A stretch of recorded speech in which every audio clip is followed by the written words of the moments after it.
로마서 3장 23절 24절 말씀입니다. 로마서 3장 23절 24절.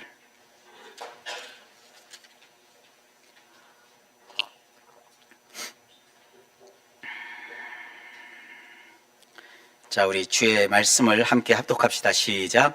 모든 사람이 죄를 범하였음에 하나님의 영광에 이르지 못하더니 그리스도 예수 안에 있는 속량으로 말미암아 하나님의 은혜로 값없이 의롭다 하심을 얻은 자 되었느니라.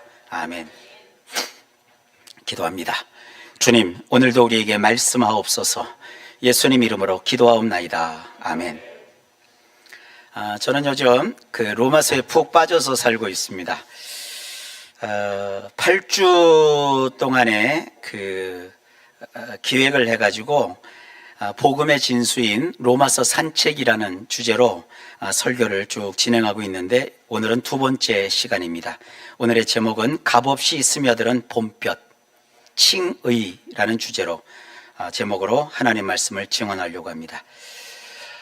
우리가 마주하고 버텨내는 일상은 뼛속까지 시린 혹독한 겨울입니다.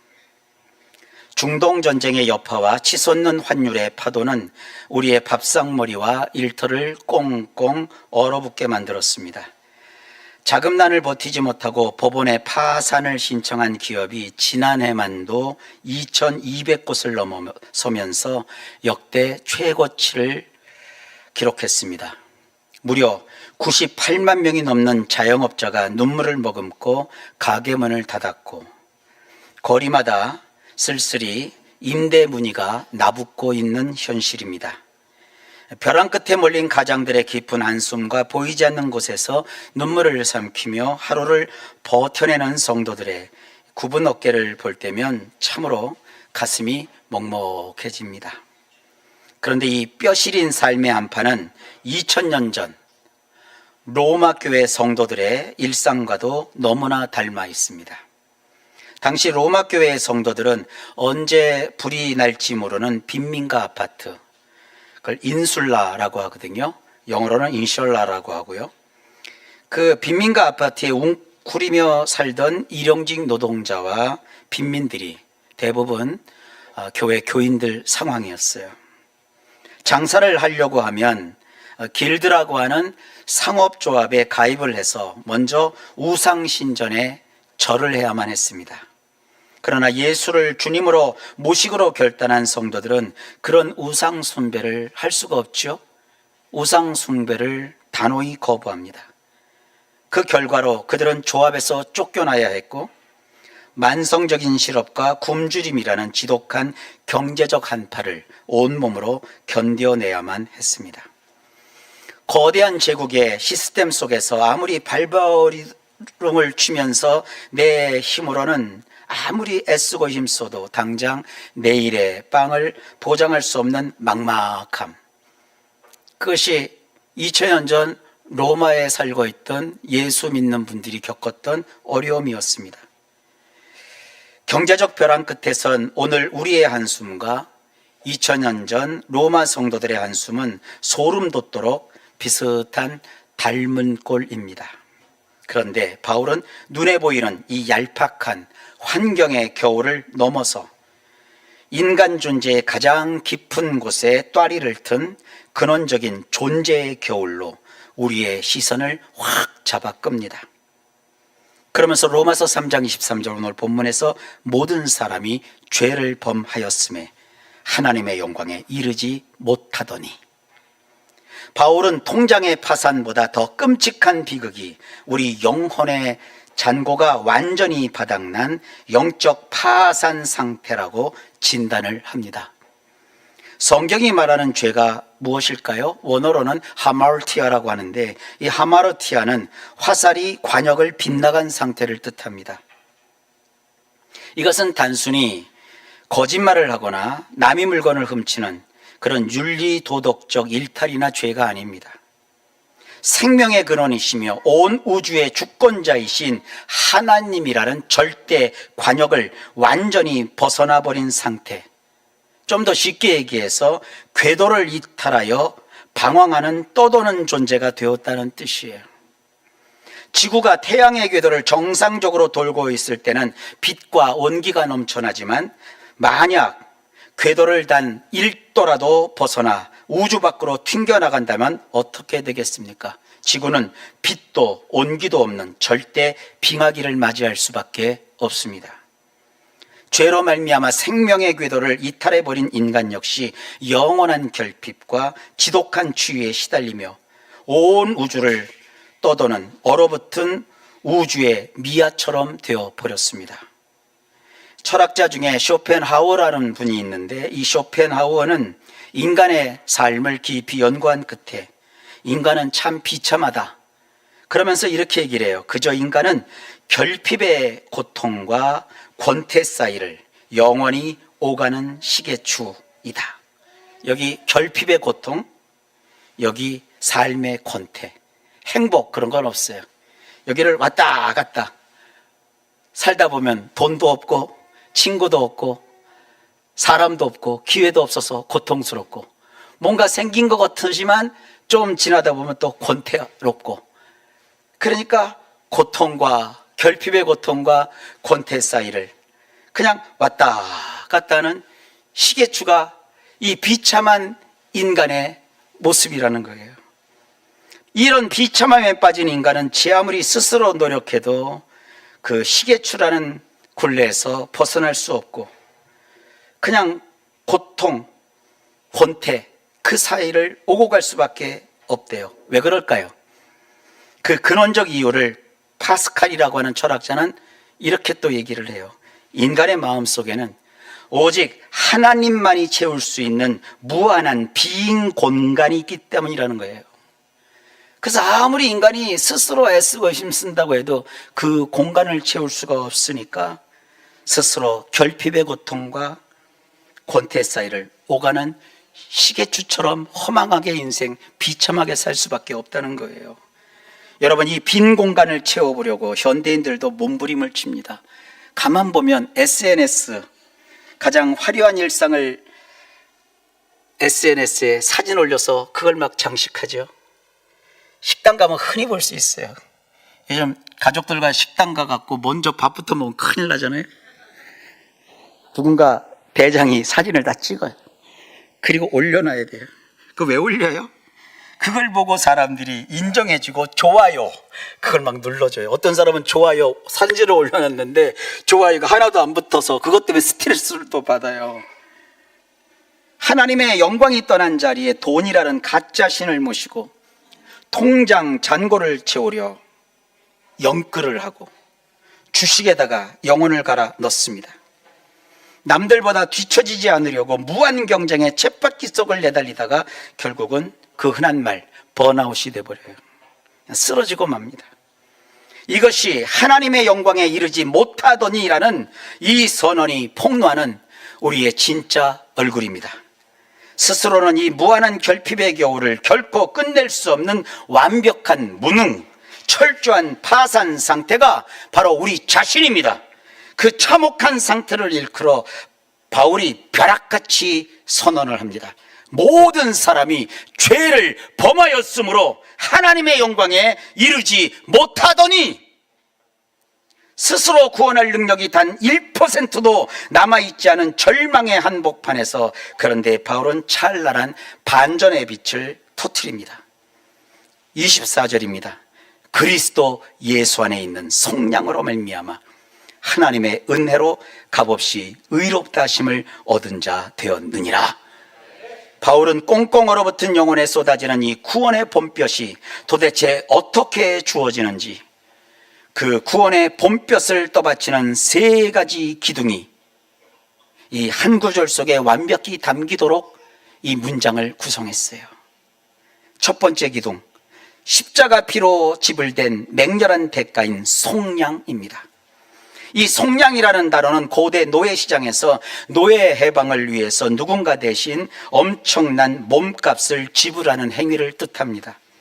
우리는 생명의 궤도를 이탈하여 누군가 구조해 주지 않는 한 영원히 우주를 떠돌 수밖에 없는 얼음덩어리같이 전적으로 무능력한 존재입니다. 스스로 구원할 능력이 1%, 아니 그냥 0%예요. 아무것도 없어요. 그렇지만 창조주이신 하나님께서 친히 예수님의 십자가라는 사건을 통해서 하나님의 가장 보배롭고 귀중하신 예수님의 그 흘리신 붉은 피로, 그 보혈로 우리의 모든 구조 비용 전액을 완납하여 정산해 버리셨습니다. 꽁꽁 얼어붙은 채 버려진 우리를 하나님이 맹렬하게 추적하여 발견하시고 건져내셨습니다. 그리고 생명의 온기로 온전히 녹여내어 정상적인 존재로 되살려내신 이런 구출 작전, 이것을 바울은 속량이라고 말한 거예요. 그리스도 예수 안에 있는 이 속량으로 말미암아 두 번째 기둥, 값없이 자격 없는 자에게 하나님이 은혜를 쏟아 부어 주십니다. 여러분, 세상에 공짜 점심은 없다. 이것이 냉혹한 자본주의 사회의 룰이에요. 이 자본주의 세상에는 공짜가 없어요. 탈북하신 분들이 남한에 와서 제일 견디기 힘들었던 것이 바로 이거래요. 남한에 오니까 공짜가 없대요. 자기를 공짜로 막 뭘 해주니까, 이렇게 남한에 좋은 사람들이 많냐? 그랬더니 그 사람을 믿었대요. 믿긴 뭘 믿어요? 다 털렸죠. 자본주의 사회에서는 공짜가 없습니다. 땀 흘린 노력 없이 얻어지는 것은 절대로 자본주의 사회에서는 기대할 수 없습니다. 그러나 하나님의 은혜는 이러한 자본주의 세상의 법칙을 철저히 전복시킵니다. 우리에게 단 1%의 자격이나 공로가 없기에 그저 값없이 거저 쏟아부어 주시는 완전한 선물, 그게 구원입니다. 디트리트 본회포 목사님이 이렇게 얘기를 하셨어요. 우리에게는 그 구원이 공짜이지만, 그 은혜로 하나님이 베풀어 주시는 은혜가 공짜이지만, 하나님 편에서 보면 하나님의 아들의 생명을 내어주신 이 우주에서 가장 값비싼 은혜이다. 은혜가 우리에게 공짜라고 해서 결코 싸구려가 아닙니다. 여러분, 우리가 예수 믿으세요, 예수 믿고 구원 받으세요 하는 그 구원이 싸구려가 아니에요. 모르는 사람은 10원 주면 받을게, 구원은 안 받아, 또 이러고 앉아 있어요. 여러분, 이 구원은 절대로 싸구려가 아니에요.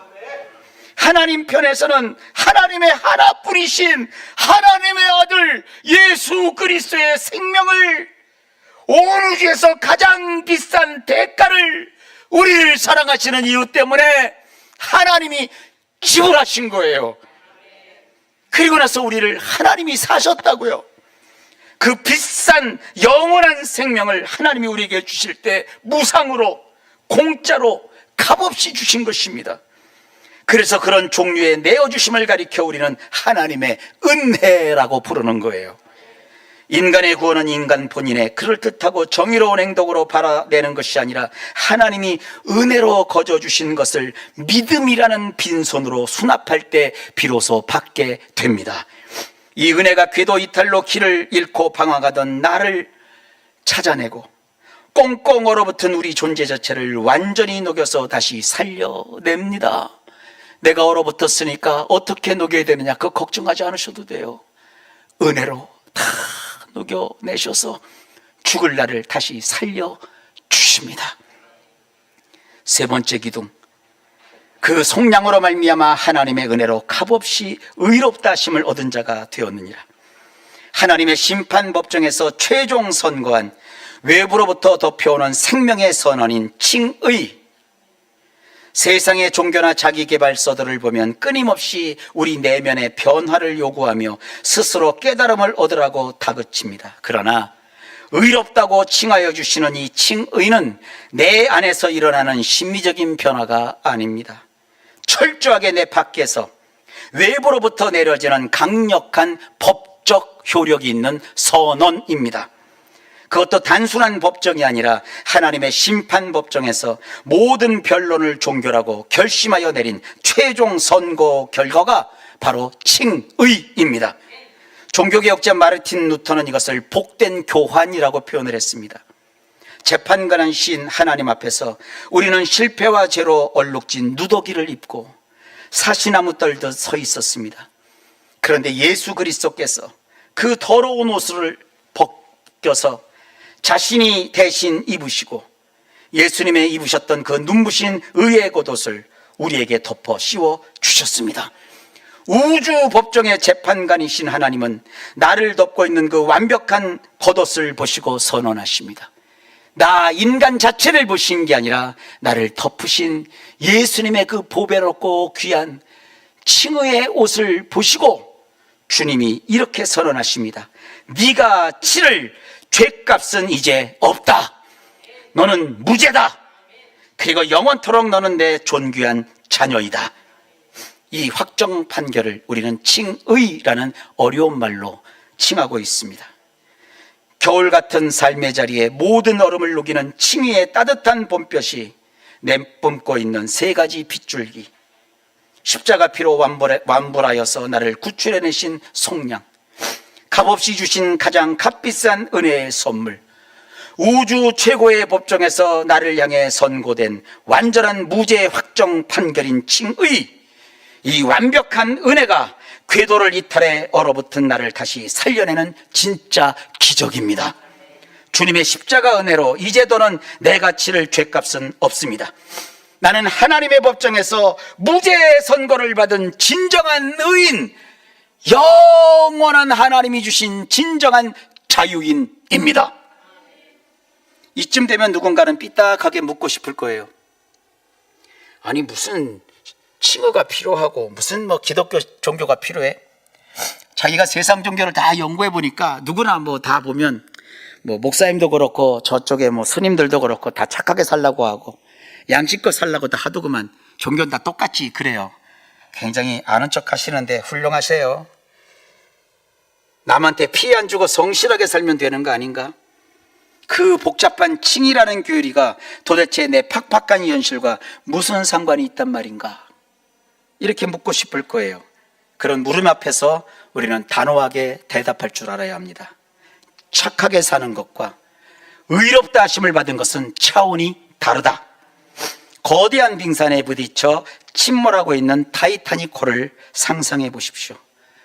가라앉는 배 안에서 아무리 예의 바르게 식사하고 남의 물건을 훔치지 않는다고 한들 덮쳐오는 죽음의 운명이 바뀌겠습니까? 칭의 없이 내 힘으로 도덕과 선행을 쌓으려는 노력은 침몰하는 배 안에서 내 방을 티끌 하나 없이 깨끗하게 청소하거나 조금 더 나은 1등석 자리를 차지하려고 아등바등하는 것에 불과합니다.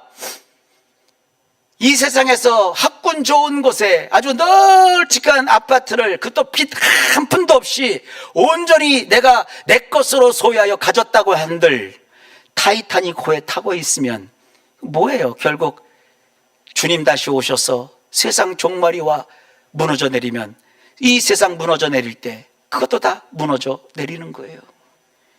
여러분, 이 신앙이 얼마나 대단하고 위대한 건데요. 우리가 세상에 살고 있어 때로 세상 것이 필요하기도 하고 세상의 성공도 바라지만 그러나 그것이 우리의 목적이 아닙니다. 예수 믿는 사람은 사나 죽으나 하나님의 것이고 먹든지 마시든지 우리는 주님의 영광을 위해서 사는 거예요. 많이 가지고 좋게 가지는 것은 선교적 목적으로 필요한 것이지 그것이 내 인생의 성취를 이룬 것이거나 진정한 성공이 아닙니다. 구원은 그 침몰한 배에서 누가 앞서는지, 누가 높은지, 누가 성공했는지, 누가 잘났는지 자리다툼하는 게 아니에요. 가라앉는 배에서 완전히 빠져나와 예수 그리스도라는 생명의 구명종으로 갈아타는 위대한 존재의 이동입니다. 그렇다면 이 칭의의 복음은 오늘 우리 삶을 어떻게 바꾸어 놓을까요? 온 우주의 최고 재판관으로부터 너는 이미 합격이다. 나의 피를 주고 산 가치 있는 존재다. 이렇게 판결을 받은 것이 확실하다면 우리의 일상은 어떻게 변해야 마땅할까요? 당장 내일 아침 무거운 몸을 이끌고 일터로 나아가야 하는 그 지치고 피곤한 출근길에서 이제 삶을 대하는 태도가 완전히 달라지게 될 겁니다. 나에게는 칭의의 방패가 있습니다. 나의 일생과 존재의 가치가 완전히 달라졌습니다. 나의 약점과 성격, 행동을 트집 잡는 세상의 잔소리나 바닥난 통장 잔고가 더 이상 내 존재의 가치를 깎아내리지 못합니다. 온 세상의 가장 위대한 재판관이 나를 향해 칭의라는 확정 판결을 내려주셨고 나를 하나님의 자녀로 양자 삼아 주셨으니 세상 사람들의 얄팍한 평가표가 무서울 이유가 전혀 없습니다. 남들의 시선에 얽매여 끊임없이 나를 증명하려던 그 피곤한 경쟁의 쳇바퀴에서 여러분 해방되어 내려 앉아도 괜찮습니다. 예수님을 믿음으로써 더 이상 내 존재 가치를 깎을 일이 없어요. 약점을 트지 않는 세상의 잔소리, 심지어 경제적으로 바닥 상태가 되어도 그것이 여러분들 존재의 가치가 깎아내려지지 않습니다. 나아가 나를 힘들게 하는 사람들을 바라보는 시각조차 이제 달라져야 돼요. 억울하게 상처받는 대신에 내가 저 사람 말 한마디 때문에, 저 사람 눈빛 하나 때문에, 저 사람이 나한테 했던 그 행동 때문에, 그 말 때문에 내가 상처가 돼, 억울해, 이렇게 할 필요도 없어요. 이제 여러분들의 마음이 이렇게 달라져요. 저 사람들은 여전히 자기의 낡은 누더기를 기워 입고 그곳에서 1등석을 차지하려고 저토록 발버둥 치고 있는 것이구나. 오히려 그들을 향해 깊은 긍휼과 자비의 마음마저 품게 되지 않을까요? 그렇게 되시기를 주의 이름으로 축복합니다. 바울의 로마서는 결코 2000년 전에 쓰인 시대에 뒤처진 캐캐먹은 옛 기록이 아닙니다. 오늘 무한 경쟁 속에서 하루하루 살아남기 위해 차가운 겨울 한복판을 걷고 있는 현대인들에게도 압도적인 힘과 용기를 주는 살아있는 메시지입니다. 세상의 통과 기준을 맞추기 위해, 사람들의 알량한 인정을 받기 위해 번민하며 힘쓰고 애쓰던 그 헛되고 헛된 수고를 이제는 그치십시오. 어차피 우리는 스스로 빛을 만들어낼 수 없는 파산한 존재들입니다. 그러나 이미 십자가에서 예수 그리스도의 핏값으로 지불된 그 위대한 구원의 본볕이 오늘 우리를 향해 아무 조건 없이 하나님의 은혜로 폭포수처럼 쏟아지고 있습니다. 전에는 죄로 말미암아 하나님의 영광 근처에도 가지 못했던 나였습니다. 그러나 이제는 예수 그리스도를 믿음으로 말미암아 그리스도 예수 안에서 이미 값을 다 치러 더 이상 갚을 책임이 없는 완벽한 속량을 받았습니다. 앞으로 받을 것이 아니라 이미 속량을 받았습니다. 로마서 3장 24절, 그러므로 이제 나는 하나님의 은혜로 값없이 의롭다 하심을 얻은 자 되었노라. 내 힘으로는 아무것도 할 수 없어요. 만약에 내 힘으로 뭔가를 이루고 내 힘으로 뭔가 해서 행복을 내가 쟁취하려고 한다면 그것은 침몰하는 타이타닉호의 탕과와 같습니다. 그 배에 여전히 타서 1등석을 차지한다고 해도 그것이 무슨 의미가 있습니까? 무한 경쟁의 차가운 겨울을 살면서 피곤한 경쟁 속에서 번아웃되고 맙니다. 이제는 예수 안에서 의롭다 하심을 얻은 삶을 우리는 살아갑니다. 이것은 위대한 존재의 이동입니다. 은혜의 따뜻한 봄볕을 받으면서 삽니다. 참된 자유와 생명력이 내 안에서 넘칩니다. 이 놀라운 말씀의 진리 지식으로 꽁꽁 얼어붙었던 내 존재의 겨울에서 과감하게 벗어나십시다. 하나님이 나를 위해 마련해 놓으신 그 따뜻하고 확정적인 은혜의 봄볕 아래로 걸어 나오십시오.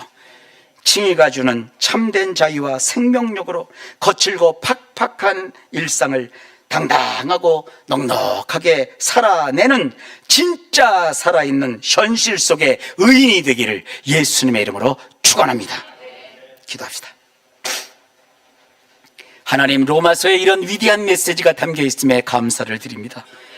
오늘 내가 누구인지 말씀을 통해 확인해 싸우니 어깨를 펴고 주어진 인생을 구명정에 올라탄 생명을 얻은 자로, 하나님의 칭의의 판결을 받은 자로 세상과 맞서 당당하게 예수 그리스도의 이름으로 믿음으로 살아내는 자들이 다 되도록 도와주옵소서. 예수님 이름으로 간절히 기도하옵나이다. 아멘.